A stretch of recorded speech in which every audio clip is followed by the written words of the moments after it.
محبوب پاک سید عالم صلی اللہ تعالی علیہ وسلم نے اپنی امت میں بھی جناب ابراہیم کے طریقے کو جاری رکھا۔ صحابہ نے قربانی کے بارے میں حضور سے پوچھا، ما ہذہ الاضحیہ، یا رسول اللہ صلی اللہ علیہ وسلم یہ قربانی کیا ہے؟ تو فرمایا سنت ابیکم ابراہیم، یہ تمہارے باپ حضرت ابراہیم کا طریقہ ہے، یہ تمہارے باپ حضرت، حالانکہ قربانی نبی پاک صلی اللہ علیہ وسلم کا بھی طریقہ ہے، لیکن فرمایا تمہارے باپ حضرت ابراہیم، حضرت ابراہیم کے ذکر کو باقی رکھا۔ اللہم صلی علی محمد وعلی آل محمد کما صلیت علی ابراہیم وعلی آل ابراہیم، ان کے تذکرے کو باقی رکھا دین کے اندر۔ حضرت ابراہیم بڑی امتیازی شان والے نبی ہیں، بڑی امتیازی شان والے۔ رب کریم کا وہ دوست جس نے کوئی چیز بچا کے نہیں رکھی، ہر شے ہی اپنے رب کی بارگاہ میں پیش کر دی۔ چند چیزوں سے انسان کو بڑا پیار ہوتا ہے، گھر اسے بڑا پیارا ہوتا ہے، وہ بڑا خوبصورت ہوٹل، 5 اسٹار ہوٹل میں رہا، وہ اسلام آباد گیا، کسی سفر پہ گیا تو بڑے اعلیٰ قسم کے اس کو کھانے ملے، بڑی چیزیں ملی، لیکن کبھی دائیں کروٹ کبھی بائیں کروٹ، تو ساتھ بیڈ پہ دوست تھا تو اس نے کہا صاحب سو جاؤ، تو اس نے کہا یار جو مزہ اپنے گھر میں سونے کا ہے وہ کسی اور جگہ تھوڑی ہے۔ گھر بڑا پیارا ہوتا ہے، انسان کو لگاؤ ہوتا ہے، جس بے تکلفی سے، سکون سے، آرام سے انسان اپنے گھر میں وقت بتاتا ہے، کہیں اور مشکل ہو جاتا ہے۔ دوسرا، انسان کو اولاد بڑی پیاری ہوتی ہے، بڑی عجیب شے، نہ ہو تب بھی بڑا دکھ ہے، اور ہونے کے بعد بھی اس کی بڑی آزمائشیں، یہ بڑی ایک میٹھی چیز ہے۔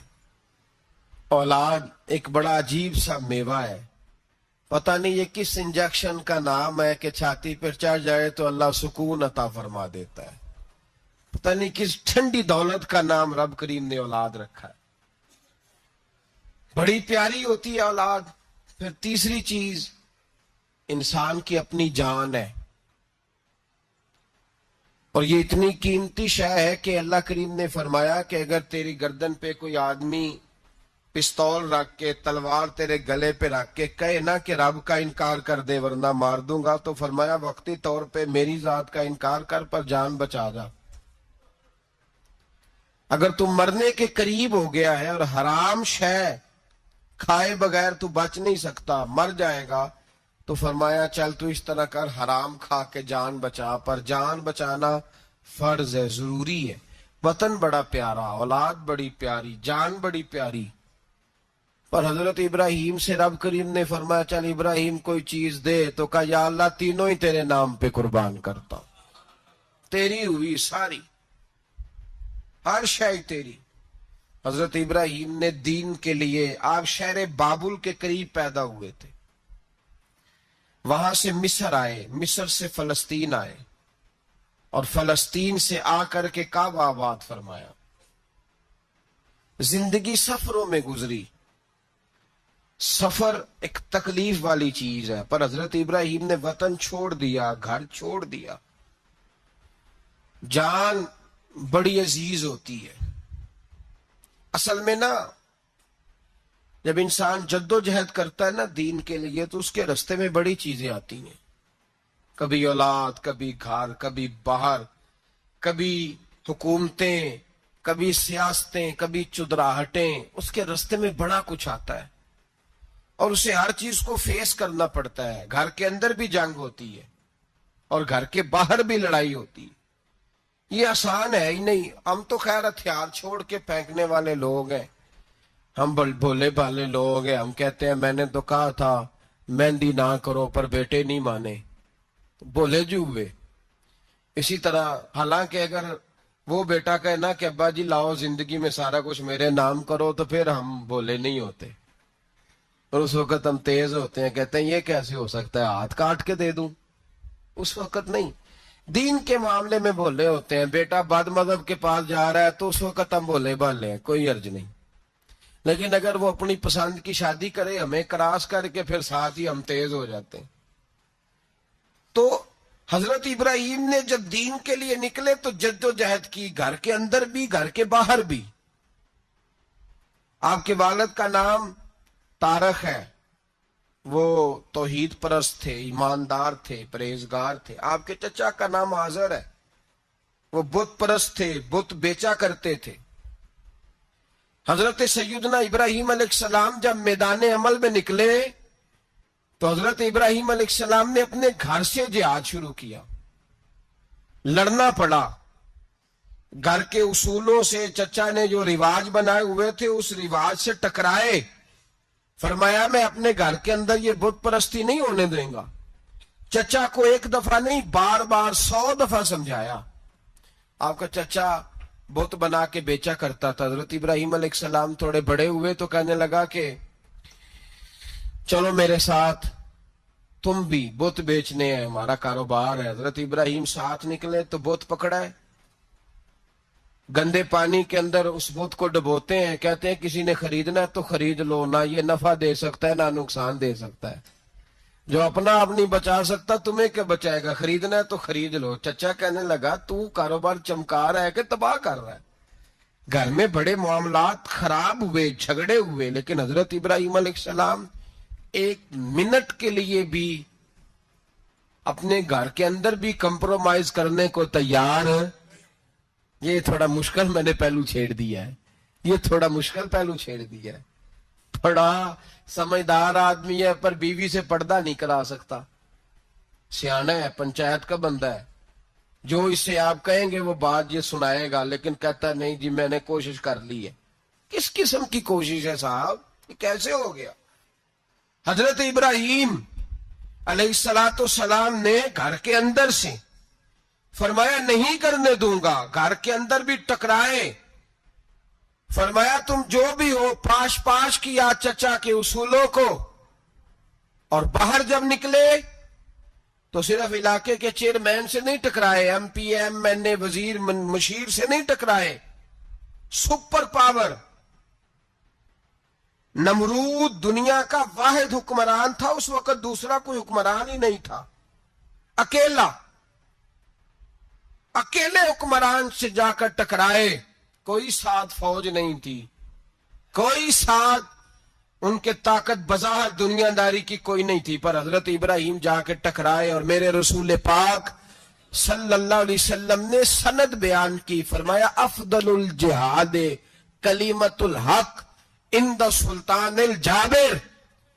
فرمایا سب سے افضل جہاد یہ ہے کہ تو ظالم بادشاہ کے سامنے کھڑے ہو کے حق بات بیان کر دے. یہ سب سے بڑا جہاد ہے، یہ سب سے افضل الجہاد کلمت الحق عند سلطان الجابر، سب سے بڑا جہاد. حضرت ابراہیم کھڑے ہو گئے، سپر پاور سے ٹکرائے. یہاں ہم لوگ حکمتوں کا شکار ہیں، دیکھیں گے، کریں گے، سوچیں گے. اور مولوی صاحب کو ویسے کہتے ہیں آپ پرہیز کریں سیاسی باتوں سے. بھئی اللہ کے ہر نبی نے جا کے وقت کے ظالم حکمران کو لتاڑا ہے، للکارا ہے. یہ تو مشن انبیاء ہے. حضرت سیدنا ابراہیم علیہ السلام نے جو اس کو جا کے کہا کہ تو جھوٹ بولتا ہے، تو جھوٹا ہے، تو خدائی کا دعویٰ کرتا ہے، تو بہت بڑا ظالم ہے. اور قرآن مجید نے اس ساری بات کو بیان فرمایا. حضرت ابراہیم علیہ السلام سے کہنے لگا میں رب ہوں. تو آپ نے فرمایا میرا رب تو وہ ہے جو زندہ کرتا اور مارتا ہے. تو پھر آپ حق بات بیان کریں گے تو اللہ مارے گا کہ بندہ مارے گا؟ کچھ بھی نہیں ہوتا، کیونکہ زندگی موت کس کے ہاتھ میں ہے؟ اللہ کے ہاتھ میں. زندگی موت اللہ، کچھ بھی نہیں ہوتا. انسان صحیح سمت کا تعین کرے اور صحیح چلے. حضرت علی شیر خدا سے کسی نے کہا تھا کہ آپ کے بڑی دشمنی ہے، کوئی محافظ رکھ لیں. آپ فرمانے لگے موت خود بہت بڑی محافظ ہے، وقت سے پہلے آتی ہی نہیں. بڑی محافظ ہے، وقت سے پہلے. علامہ نورانی رحمت اللہ تعالیٰ علیہ کراچی جیسے شہر میں رہا کرتے تھے، جہاں گام گام پہ خطرہ تھا. لوگوں نے کہا حضرت اتنے بڑے لیڈر ہو، آپ کی جماعت کی 62 سیٹیں ہوئی قومی اسمبلی میں، ایک ایسا وقت بھی آیا تو کوئی ایک آدمی بندوق والا. آپ فرمانے لگے مجھے ضرورت ہی نہیں، اس لیے کہ جس خدا رسول کے لیے میں نکلا ہوں وہ خود ہی حفاظت کرنے والے ہیں، ضرورت نہیں ان چیزوں۔ تو بھائی حضرت ابراہیم ٹکرائے اور آپ کا انداز کیا ہے؟ جا کے کہا کہ تو نہیں، خدا وہ ہے جو زندہ کرتا، اور اس نے ایک بیوقوفوں جیسی دلیل دی۔ ایک آدمی کو کل پھانسی دینی تھی تو اس کو بلایا، کہنے لگا تجھے کب پھانسی ہے؟ اس نے کہا کل۔ کہنے لگا جا تجھے ذات کیا، زندگی دی، اس کو چھٹی دے دی۔ ایک عام آدمی بیچارہ بیٹھا تھا، اس کو پکڑ کے نا کہنے لگا اس کی گردن اڑا دو۔ کہنے لگا دیکھ لو میں بھی زندہ کرتا اور مارتا ہوں، وہ جو کل مرنے والا تھا میں نے زندہ کر دیا ہے، اور جس کو پتہ ہی نہیں تھا کہ میں نے مرنا ہے اسے پکڑ کے میں نے مار دیا ہے۔ یہ بیوقوفوں جیسی دلیل ہے۔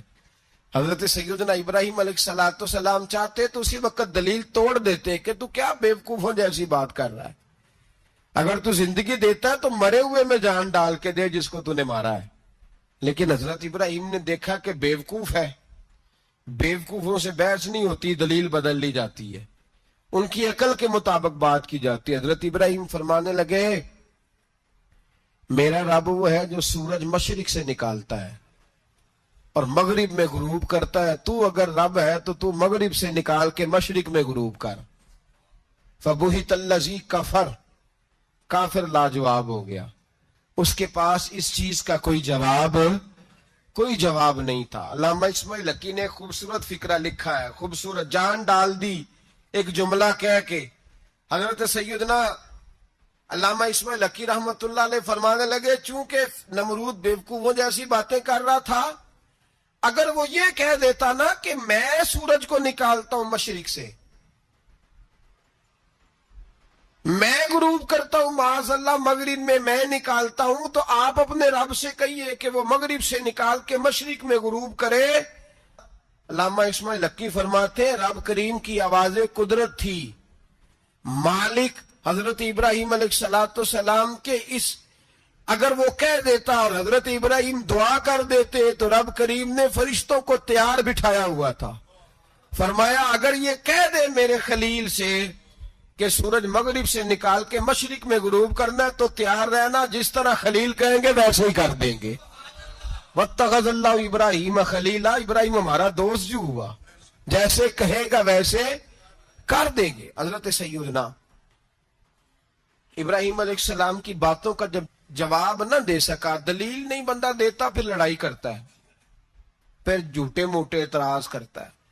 دلیل ختم ہوتی ہے تو لوگ ذاتیات پہ اترتے ہیں، کہتے ہیں یہ کھانستا صحیح نہیں، دیکھتا صحیح نہیں، دلیل ختم۔ اب ذاتیات پہ اترے، کہنے لگے مجھے پتہ چلا ہے کہ یہ فلانی جگہ گیا تھا تو وہاں جا کے اس نے اس طرح کیا ہے۔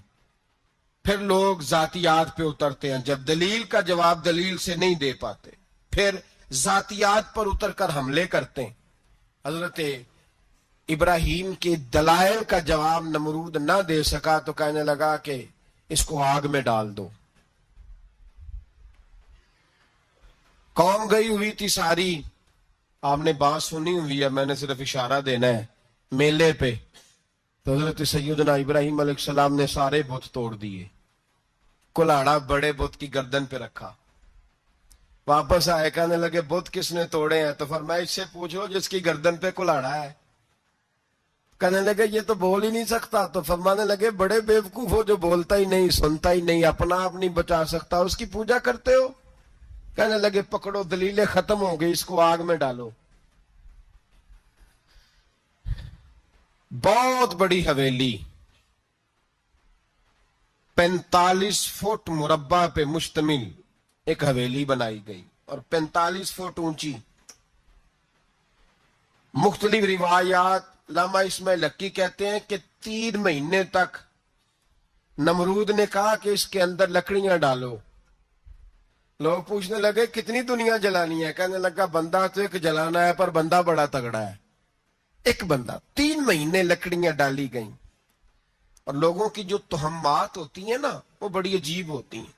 تہمات میں نے بڑی تفصیل سے رمضان المبارک میں گفتگو کی تھی، بدشگونی، تہمات لوگ لیتے ہیں، اس وقت بھی لوگ تہمات کا شکار ہو گئے، عقیدہ بگڑ جاتا ہے تو وہ عجیب و غریب باتیں کرنے لگتا ہے، تہمات کا شکار ہو گئے۔ بیبیاں نظر مانتی، میں بیمار ہوں اگر صحیح ہو گئی تو اتنے من لکڑی دوں گی، حضرت ابراہیم کی آگ جلانے کے لیے. ایک عورت لے کے جا رہی ہے لکڑیاں. تو ایک نیک دل آدمی نے اس سے پوچھا کہاں جا رہی ہو؟ کہنے لگی میں نے منت مانی تھی تو حضرت ابراہیم علیہ السلام کو معاذ اللہ جلانے کے لیے لکڑیاں لے کے جا رہی ہوں. تو وہ رب کریم کے بندے کہنے لگے تو ڈھونڈتی رہے گی تجھے وہ جگہ ملے گی نہیں. وہ بی بی کئی مہینے گھومتی رہی, جگہ ہی نہیں ملی جہاں لکڑیاں ڈالنی. ماری گئی. تو ہمات کا شکار ہوئے بہت سارے لوگ. تو ہمات کا بھائی تو ہمات دین کے اندر منع ہے. تو ہمات دین میں کوئی نظر ماننا, کوئی کسی بزرگ کے مزار پہ جا کے سالے ثواب کے لیے کوئی چیز ماننا, یہ تو درست ہوا. لیکن غیر شرعی نظریں مان لینا کہ میں آ کے گرد چکر لگاؤں گا, میں جناب وہاں جا کے یہ والا تماشا کروں گا, میں دھاگا باندھوں گا, میں رسا کاٹوں گا, میں وہاں گندے اور سے پانی پیوں گا, ان کی شریعت اجازت, یہ توہمات ہیں, بدشگونی ہے. دین میں ان کی کوئی گنجائش ہے؟ آپ نظر ماننے سے پہلے بھی کسی عالم سے رابطہ کریں کہ میں منت مانگنے لگا ہوں تو کیسے ماننی چاہیے, اس کا طریقہ پوچھیں. ایسے ہی غلط چیز کی منت تھوڑی مان لی جائے گی. بہرحال آمدام برسر مطلب حضرت ابراہیم کے لیے آگ جلائی گئی. 45 فٹ اونچی آگ ہے, پرندہ بھی اوپر سے گزرتا ہے تو نیچے گر جاتا ہے جل کے. اتنے دل لگا کے آگ جلائی گئی.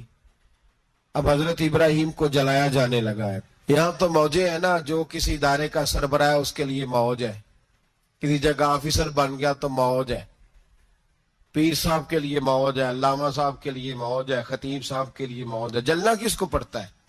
بحال ہی کوئی نہیں رہا الا ماشاء اللہ. وہ لوگ گزر گئے جو تکلیفیں سہ کے کام کرتے تھے, گزر گیا زمانہ. حضرت سیدنا ابراہیم علیہ السلام کو جلایا جانے لگا ہے تو اب اتنی بڑی آگ ہے تو ڈالے کیسے؟ شیطان نے تجویز دی کہ منجنیق بناؤ. منجنیق, بڑے بڑے بانس باندھ کے ان کے نیچے رسا باندھو. وہ جس طرح جھولنے کے لیے جھولا بنایا جاتا ہے, اس طرح ایک منجنیق پرانے زمانے میں اس میں پتھر رکھ کے پھینکے جاتے تھے دشمنوں پہ.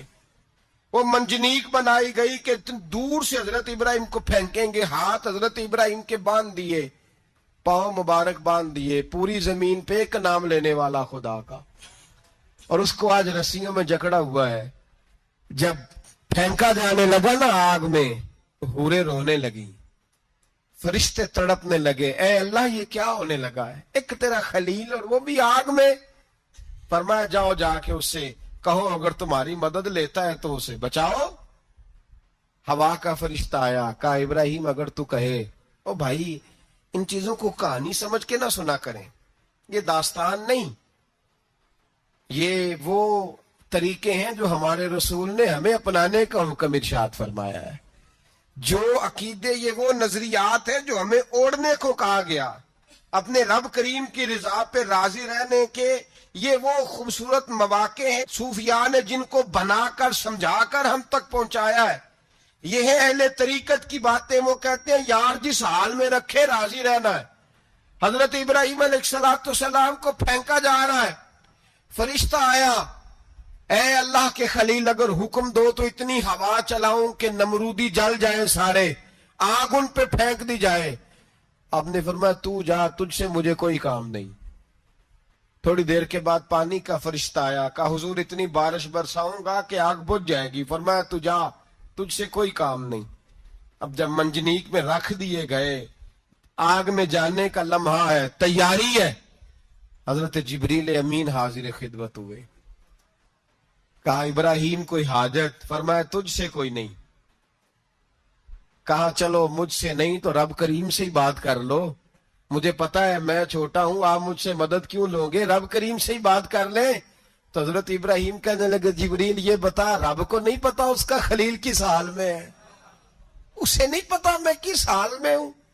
میرے ہاتھ بندے ہیں, پیر بندے ہیں آگ میں, اسے نہیں پتا؟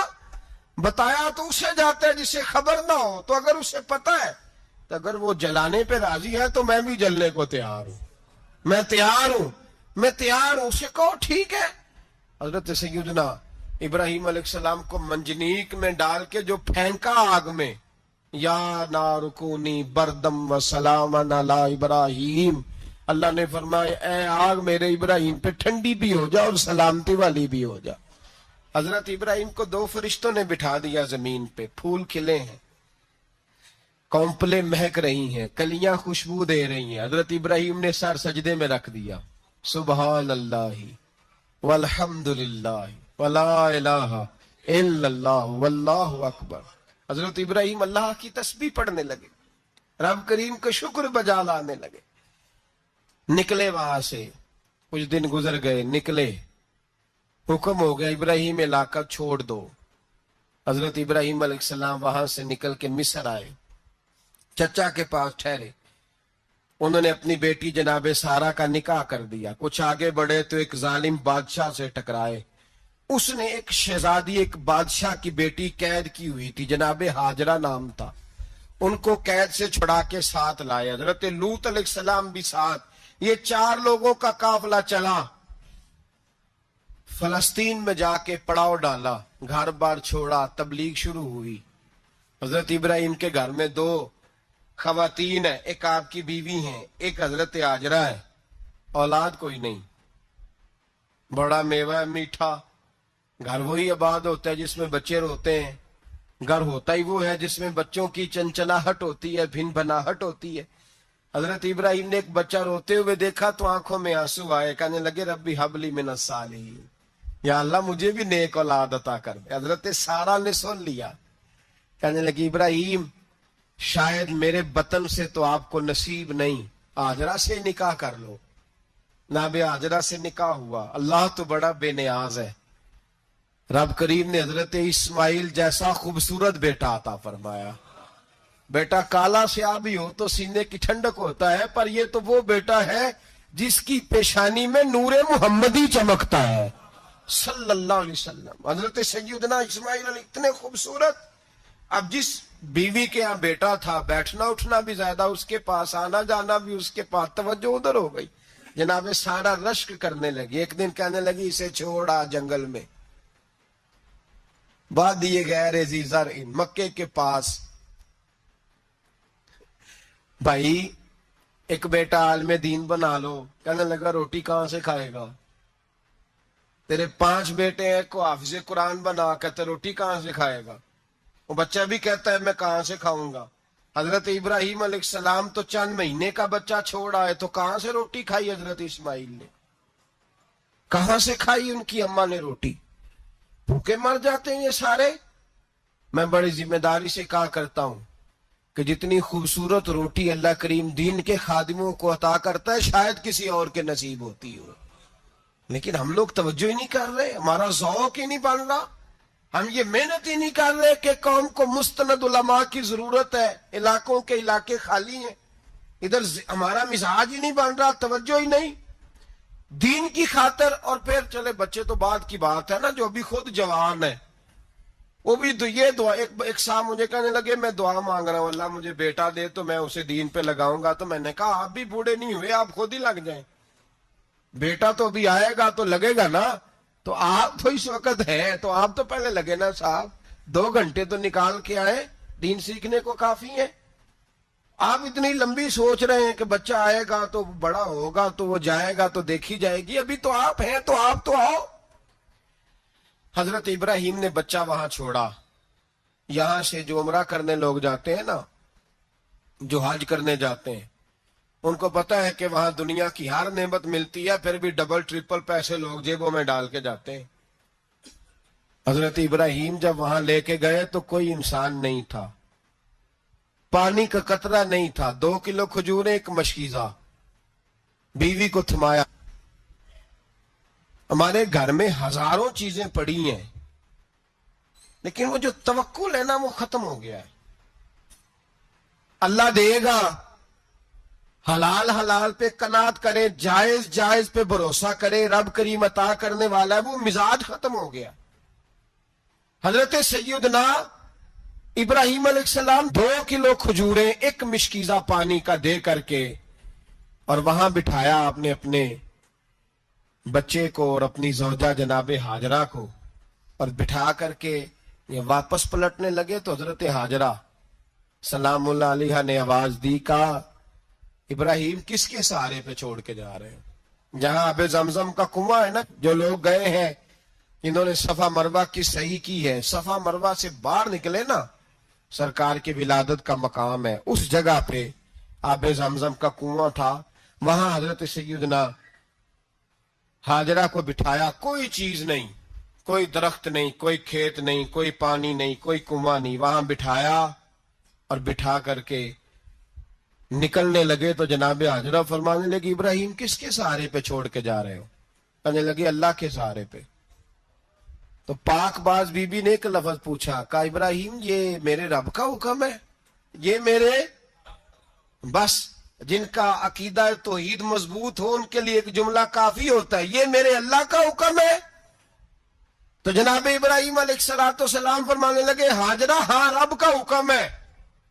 جب یہ لفظ کہے تو چاہیے تھا نا حضرت ابراہیم تسلی دیتے، تو بی بی شربت تسلی دینے لگی، عرض کرنے لگی ابراہیم اگر اللہ کا حکم ہے تو پھر آپ ہماری فکر نہ کرنا، اگر یہ رب کا حکم ہے تو پھر ہماری فکر نہ کرنا، جس رب نے ہمیں یہاں تک پہنچایا ہے وہ ہمیں کبھی بھی ضائع نہیں فرمائے گا، پھر فکر نہ کرنا۔ حضرت ابراہیم آ گئے، بات آپ نے سنی ہوئی ہے، اشارہ کرنا مقصود ہے۔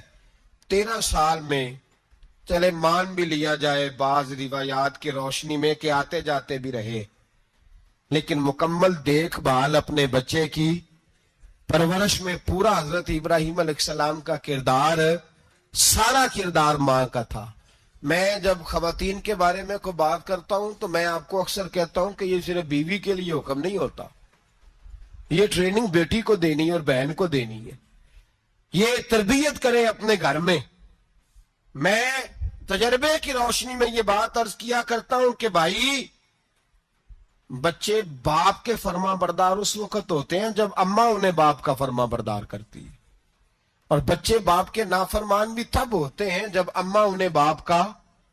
میں نے اپنے کانوں سے سنا ایک دفعہ ایک بچہ اپنے باپ سے کہہ رہا ہے آپ نے تو ساری زندگی باہر گزار دی، پیسے کمانا کون سا مشکل کام ہے، دکھ سکھ تو سارے اماں نے برداشت کیے، سکولوں میں وہ جاتی تھی، فلانا کام وہ کرتی تھی، فلانا کام۔ اب یہ سوچ اس کی ذاتی تو نہیں، یہ اس کو دی گئی ہے، اور اگر اس کو یہ سوچ دے دی جائے کہ اماں کہے کہ میں تو اپنوں میں رہی ساری زندگی، میں نے تو اپنوں میں وقت گزارا، اور تیرا باپ تو کئی دفعہ جنازے بھی نہیں پڑھ سکا، اس نے تو ماں باپ ایسے دفن کر دیے، وہ اگر یہ سوچ فراہم کرے تو پھر بچہ باپ کا فرما بردار ہوتا ہے۔ اور یہ والی روایتیں ہم بیوی کو سناتے ہیں، حالانکہ کس کو سنانی چاہیے؟